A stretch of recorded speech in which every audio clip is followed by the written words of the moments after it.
So today we will study Manovasrotas. So in my previous class, I was discussing about the Manovasrotas, and then after the network was disconnected, so class was not completed.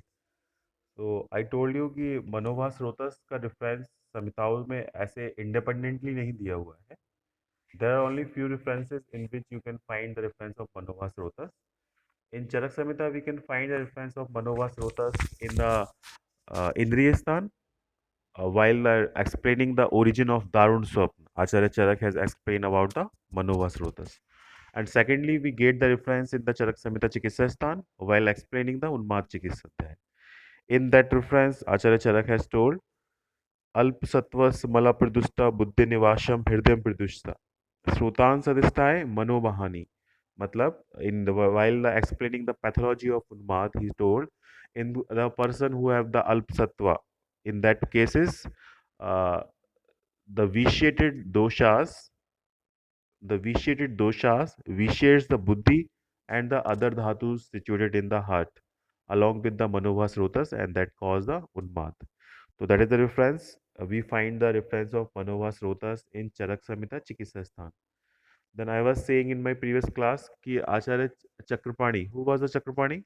Chakrapani was the commentator of the Charak. He has written the book the Ayurveda Deepika. Okay.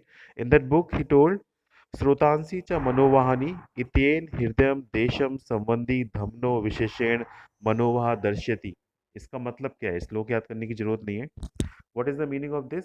श्रोतांसी च मनोवाहनी मतलब श्रोतस जो मनोवाह है. कौन कौन से? हृदय देश संबंधी मतलब the things or the matter those are related with the heart. Example, धमनी विशेषण मनोवहा दर्श्यति. विशेषण स्पेशल रूप से what? The विशेषण मतलब especially what? धमनीज. The धमनीज those are related to the heart that can be compared with the मनोवहा स्रोतस. Fine. So मनोवहा स्रोतस, what is where did you get the reference?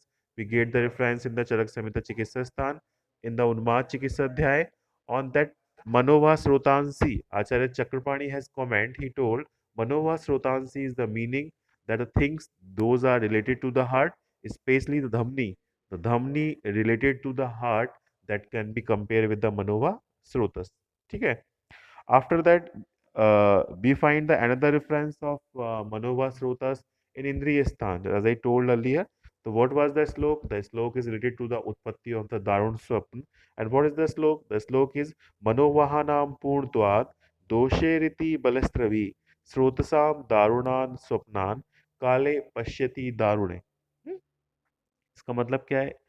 तो इस रेफरेंस में जो मीनिंग आया है किसका? मनोवाह स्रोतस का. मनोवाहानाम पूर्णत्वात् मतलब जो विशिएटेड दोष हैं वो फिल अप कर देंगे किसको? मनोवाह स्रोतस को. और जिसकी वजह से काले पश्यति, काले मतलब समय के अनुसार, पश्यति मतलब देखता है, दारुणे मतलब भयंकर. तो जो मनोवाह स्रोतस जब दोषों की वजह से दूषित हो जाते हैं तो व्यक्ति जो है भयंकर तरह के स्वप्न देखता है. इसमें भी शब्द आया क्या? मनोवाहनाम. तो उस पे भी चक्रपाणी ने टीका करते हुए लिखा मनोवाहनी श्रोतांसी यद्यपि पृथक ना उक्तानी. है ना? यद्यपि, यद्यपि मतलब ऑल्दो, पृथक, पृथक मतलब सेपरेट, ना उक्तानी, ना प्लस उक्तानी, ना मतलब नहीं, उक्तानी मतलब कहे गए हैं. ऑल्दो द मनोवा स्रोतस आर नॉट एक्सप्लेन्ड सेपरेटली तथा अपि मनसा केवलम चेतना व शरीरम अयन भूतम. फिर भी जो चेतना युक्त शरीर है मतलब डेड बॉडी नहीं, जो लिविंग बॉडी है, चेतना युक्त शरीरम इत्यभिध्यात सर्व शरीर श्रोतांसी ग्रहणते. क्योंकि जो चेतना का जो लिविंग बॉडी है उसमें जो चेतना का स्थान है वो पूरी बॉडी है, द होल बॉडी. हम कह नहीं सकते कि आत्मा सिर्फ हृदय में प्रेजेंट है, आंख में नहीं है, नाक में नहीं है, कान में नहीं है. आत्मा पूरी बॉडी में प्रेजेंट है. इन द सेम वे जो मनोवाह स्रोतस है स्पेशल रूप से हृदय आश्रितवाद मनस्तुदा आश्रितम मतलब हृदय से जो 10 धमनी निकलती है, 10 धमनी हृदय से निकलती है. इसका रेफरेंस हमने कहाँ पढ़ा था? इसका रेफरेंस हमने पढ़ा था रस की सर्कुलेशन में, जब मैंने बताया था ना कि हृदय से 24 धमनी निकलती हैं, 10 ऊपर 10 नीचे 4 साइड में बताया था. तो जो हृदय से 10 धमनियां निकलती हैं, तो जो 10 धमनी है स्पेशली हृदय से निकलने के बाद पूरी बॉडी में फैल जाती हैं. इन द सेम वे मनोवाह स्रोतस हृदय से रिलेटेड है. हृदय से रिलेटेड धमनियां मनोवाह स्रोतस में आती हैं, लेकिन उन धमनियों के थ्रू ब्लड पूरी बॉडी में सर्कुलेट करता है। तो that's why we can say कि मनोवास स्रोतस का जो स्थान है वो पूरी बॉडी है, that is the whole body. तो एक 5 मार्क्स का या 10 मार्क्स का क्वेश्चन एग्जाम में आने वाला है, मनोवा स्रोतस।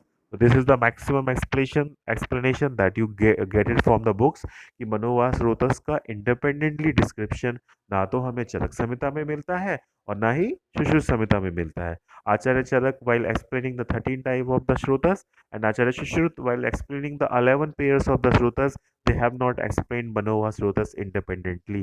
We get the reference of Manova Srutas either in the Unmad pathology, in the Charak Chikitsa Sthan, or in the origin of the Darun Swapn in the Indriya Sthan. In that slok, Acharya has told like this, and on that, Acharya Chakrapani has comment the things that are related to the heart, especially the Dhamni, that can be compared with the Manova Srotas. Under the reference of the Darun Swapnutpatti, under the reference of the Darun Swapnutpatti, Acharya Chakrapani has told the Manova Srotas similar to the Atma, similar to the Chetna, as Chetna is present in the whole body. Similarly, Manova Srotas is present in the whole body. तो this is the reference जब exam में आएगा क्या कि मनोवा स्रोतस क्या है। तो मनोवा स्रोतस क्या है, आई थिंक क्लियर कि हार्ट से रिलेटेड जो चीजें हैं that can be compare with the मनोवा स्रोतस। ठीक है। नेक्स्ट टॉपिक जो एग्जाम में आपके सिलेबस में दिया है मन के अंदर, that is the physiological and the clinical significance of मन। मतलब जरूरत क्या है मन पढ़ने की, हम कोई दार्शनिक बनने थोड़े ना आए हैं, हम तो एक डॉक्टर बनने आए हैं। तो मन को पढ़ने की जरूरत क्या है, व्हाट इज द फिजियोलॉजिकल और what is the clinical significance of मन। तो जब इस तरह का क्वेश्चन आएगा तो हमें जो एग्जाम में लिखना है that we have to write कि सबसे पहले आयुर्वेद में मन का वर्णन 9 कारण द्रव्यों के अंतर्गत आया है। मतलब पदार्थ विज्ञान में आप पढ़ेंगे ना, खादिन्यात्मा, मनोबुद्धि, दिसकाल, संग्रह। तो ये जो 9 कारण द्रव्य हैं, तो अमोंग 9 कारण द्रव्य द मन इज द वन। ठीक है।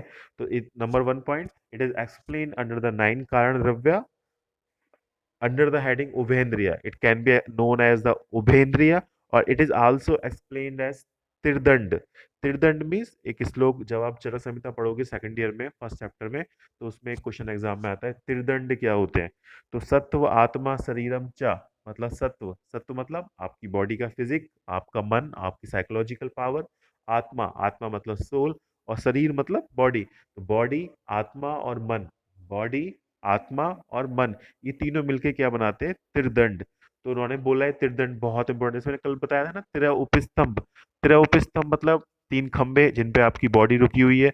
उनके कौन कौन से त्रि उपस्तंभ है, आहार, निद्रा और ब्रह्मचर्य। इन द सेम वे त्रिदंड, दंड मतलब पिलर, आपकी बॉडी के जो 3 पिलर हैं वो कौन है, दैट इज बॉडी मतलब शरीर, दैट इज आत्मा एंड सत्व। तो सत्व आत्मा शरीरम च त्रिमेत त्रिदंड। मतलब क्या हुआ, द मन is explain under the heading of त्रिदंड। ठीक है, पहला पॉइंट। दूसरा पॉइंट, it is explained as the, मन की इंपॉर्टेंस को बताते हुए लिखा है, शरीर इंद्रिय सत्व आत्मा संयोगो धारी जीवितम। तो धारी जीवितम, जब एक व्यक्ति जीवित है, जब एक लिविंग बीइंग की हम बात करते हैं, तो शरीर इंद्रिय सत्व आत्मा संयोगो, सिर्फ शरीर है, बॉडी, डेड बॉडी। तो बॉडी भी तो रह जाती है ना मरने के बाद, लेकिन उसको आप जीवित शरीर तो नहीं बोल सकते ना। तो जब बॉडी, पंचमहाभूत से बना हुआ शरीर, इंद्रिय, सत्व और आत्मा, ये 4 चीजें, बॉडी प्लस आत्मा, दैट इज शरीर प्लस आत्मा। इसके अलावा 2 चीजें और, एक इंद्रिय और दूसरा सत्व। तो सत्व प्लस आत्मा तो थी, है ना, मतलब शरीर प्लस आत्मा तो थी लिविंग बॉडी कहलाने के लिए, लेकिन उसके अलावा हमें 2 चीजें और चाहिए, एक प्रॉपरली सेंस ऑर्गन और दूसरा सत्व। तो बॉडी शरीर चाहिए था और आत्मा चाहिए थी, ये सबको पता है, जिंदा कहलाने के लिए शरीर और आत्मा। आत्मा के अलावा और क्या चाहिए, इंद्रिय प्लस सत्व, सेंस ऑर्गन प्लस साइक। तो ये जो चारों चीजें हैं वो लिविंग बींग्स जीवितम कहलाने के लिए आवश्यक है। दूसरी इंपॉर्टेंट डेफिनेशन जो हम लिख सकते हैं, दिस इज वेरी इंपॉर्टेंट, सबको आता होगा ये, समदोष समअग्नि समधातु मल क्रिया प्रसन्न आत्मेंद्रिय मना स्वस्थ इत्यविधीय विते।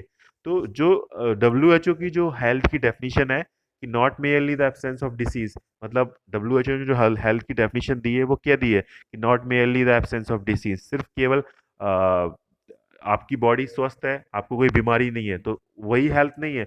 आयुर्वेद क्या कहता है? आयुर्वेद कहता है सम दोष सम अग्नि सम धातु मल क्रिया। मतलब आपकी बॉडी की एनाटॉमी और फिजियोलॉजी तो ठीक होनी ही चाहिए। अगर आप हेल्दी कहलाना चाहते हो, अगर आप कहना चाहते हो कि आप स्वस्थ हैं, तो स्वस्थ होने के लिए एनाटॉमिकली और फिजियोलॉजिकली तो फिट होने ही चाहिए। इसके अलावा प्रसन्न आत्मेंद्रिय मना, दिस इज इंपॉर्टेंट। प्रसन्न आत्मेंद्रिय मना, तो मतलब उस व्यक्ति की साइकोलॉजिकल हेल्थ, उस व्यक्ति की spiritual health, that is have also have given importance under the heading of health. मतलब साइकोलॉजिकली भी वो फिट होना चाहिए, स्पिरिचुअली भी वो फिट होना चाहिए। प्रसन्न आत्मेंद्रिय मना, तो प्रसन्न मन मतलब साइकोलॉजिकल, प्रसन्न आत्मेंद्रिय मतलब स्पिरिचुअल। तो along with the structural and the physical functional, आप स्ट्रक्चरली ठीक है, एनाटॉमिकली ठीक है, आप फंक्शनली ठीक है, आप साइकोलॉजिकली ठीक है, साथ में आप स्पिरिचुअली ठीक है, तब उस अवस्था को आप हेल्थ बोलेंगे। This is a reference of Sushruta. WHO ने जो हेल्थ की डेफिनेशन दी है, उन्होंने बोला है not merely the absence of disease. सिर्फ बीमारियों की अनुपस्थिति होना ही हेल्थ नहीं है, सिर्फ बीमारियों की अनुपस्थिति होना ही हेल्थ नहीं है।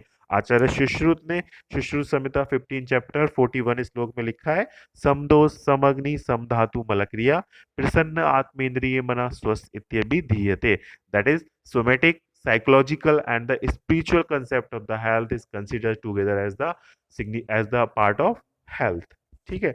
उसके अलावा हम पढ़ेंगे उभयात्मकम मना। तो जैसे मैं पहले बता चुका हूँ कि मन को आप उभेंद्रिय भी कहते हैं। आप मन को उभेंद्रिय क्यों कहते हैं? Because it is counted under the ज्ञानेन्द्रिय, it is counted under the कर्मेंद्रिय also, that's why it is known as उभेंद्रिय। देन मनोव्याकरणात्मकम मना। तो मनोव्याकरणात्मक मतलब, इसका मतलब क्या है कि जब तक मन आपकी सेंस ऑर्गन से कोरिलेट नहीं करेगा, टिल द टाइम द मन will not correlate with the sense organ, you will not perceive the knowledge. किसी भी सब्जेक्ट के ज्ञान को प्राप्त करने के लिए सेंस ऑर्गन का मन के साथ कोरिलेट होना बहुत जरूरी है। जब तक आपके सेंस ऑर्गन मन के साथ कोरिलेट नहीं करेंगे, आपको नॉलेज नहीं मिलेगी। युगपत ज्ञान, नेक्स्ट क्या इंपॉर्टेंस है? युगपत ज्ञान अनुत्पत्ति मनसो लिंगम, है ना। तो हम क्या होता है कि जैसे सपोज मैं कॉलेज की बिल्डिंग के सामने खड़ा हूँ, मेरे पास एक गुलाब का फूल है, मेरे पास शोर मच रहा है, तो एक साथ मैं सुन भी पा रहा हूँ, मैं देख भी पा रहा हूँ, और मैं स्मेल, गुलाब का फूल है तो मुझे स्मेल भी आ रही है। तो एक साथ मैंने अब क्या किया, अपनी श्रवण इंद्रिय का भी यूज कर लिया, एक साथ अपनी घ्राण इंद्रिय का भी यूज कर लिया, एक साथ अपनी चक्षु इंद्रिय का भी यूज कर लिया। तो मन क्या करता है? मन एक साथ हमें कई ऑब्जेक्ट्स के नॉलेज जो है वो हमें प्रोवाइड करता है। देन उसके अलावा बताया गया है मन के संयोग, मन पूरा सर्णेन्द्रिय अर्थ ग्रहण समर्थानी भवंती। जैसे कि हमेशा कहता हूँ कि सेंस ऑर्गन तभी काम करते हैं जब वो मन के साथ कोरिलेट करें।